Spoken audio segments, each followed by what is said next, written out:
अथ सप्तमोऽध्यायः। श्रीभगवानुवाच मय्यासक्तमनः पार्थ योगं युञ्जन्मदाश्रयः असंशयं समग्रं मां यथा ज्ञास्यसि तच्छृणु। ज्ञानं तेऽहं सविज्ञानम् इदं वक्ष्याम्यशेषतः यज्ञात्वा नेह भूयोऽन्यत् ज्ञातव्यम् अवशिष्यते। मनुष्याणां सहस्रेषु कश्चिद् यतति सिद्धये यतताम् अपि सिद्धानां कश्चिन्मां वेत्ति तत्त्वतः। भूमिरापो नलो वायु खं मनो बुद्धिरेव च अहङ्कार इतीयं मे भिन्ना प्रकृतिरष्टधा। अपरेयमितस्त्वन्यां प्रकृतिं विद्धि मे परां जीवभूतां महाबाहो ययेदं धार्यते जगत्। एतद्योनीनि भूतानि सर्वाणीत्युपधारय अहं कृत्स्नस्य जगतः प्रभवः प्रलयस्तथा। मत्तः परतरं नान्यत् किञ्चिदस्ति धनञ्जय मयि सर्वमिदं प्रोतं सूत्रे मणिगणा इव। रसोऽहमप्सु कौन्तेय प्रभास्मि शशिसूर्ययोः प्रणवः सर्ववेदेषु शब्दः के पौरुषं नृषु। पुण्यो गन्धः पृथिव्यां च तेजश्चास्मि विभावसौ जीवनं सर्वभूतेषु तपश्चास्मि तपस्विषु। बीजं मां सर्वभूतानां विद्धि पार्थ सनातनं बुद्धिर्बुद्धिमतामस्मि तेजस्तेजस्विनामहं। बलं बलवतां चाहं कामरागविवर्जितं धर्माविरुद्धो भूतेषु कामोऽस्मि भरतर्षभ। ये चैव सात्विका भावा राजसास्तामसाश्च ये मत्त एवेति तान् विद्धि न त्वहं तेषु ते मयि।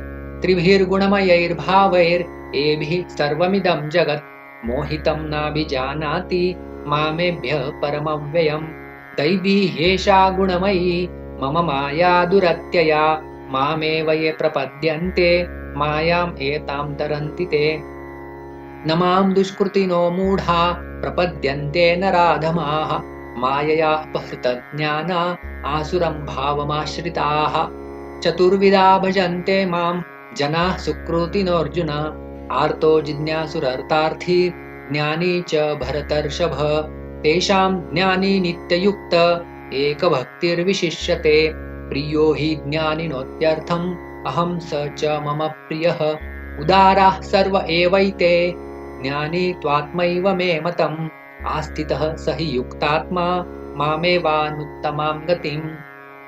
बहूनां जन्मनामन्ते ज्ञानवान् मां प्रपद्यते वासुदेवः सर्वमिति स महात्मा सुदुर्लभः।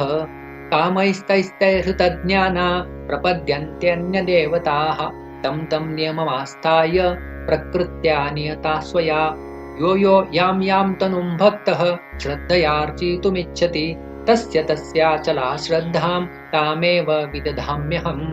स तया श्रद्धया युक्तस्तस्याराधनम् ईहते लभते च ततः कामान् मय्यैव विहितान् हितान्।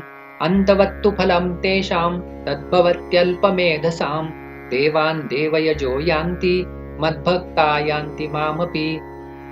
अव्यक्तं व्यक्तिमापन्नं मन्यन्ते मामबुद्धयः परं भावमजानन्तो ममाव्यम् अनुत्तमम्। नाहं प्रकाशः सर्वस्य योगमाया समावृतः मूढोऽयं नाभिजानाति लोको माम् अजमव्ययम्। वेदाहं समतीतानि वर्तमानानि चार्जुन भविष्याणि च भूतानि मां तु वेद न कश्चन। इच्छाद्वेषसमुत्थेन द्वन्द्वमोहेन भारत सर्वभूतानि सम्मोहं सर्गे यान्ति परन्तप। येषां त्वन्तगतं पापं जनानां पुण्यकर्मणां ते द्वन्द्वमोहनिर्मुक्ता भजन्ते मां दृढव्रताः। जरामरणमोक्षाय मामाश्रित्य यतन्ति ये ते ब्रह्म तद्विदुः कृत्स्नम् अध्यात्मं कर्म चाखिलम्। साधिभूतादिदैवं मां साधियज्ञं च ये विदुः प्रयाणकालेऽपि च मां ते विदुर्युक्तचेतसः। ॐ तत्सदिति श्रीमद्भगवद्गीतासु उपनिषत्सु ब्रह्मविद्यायां योगशास्त्रे श्रीकृष्णार्जुनसंवादे ज्ञानविज्ञानयोगो नाम सप्तमोऽध्यायः।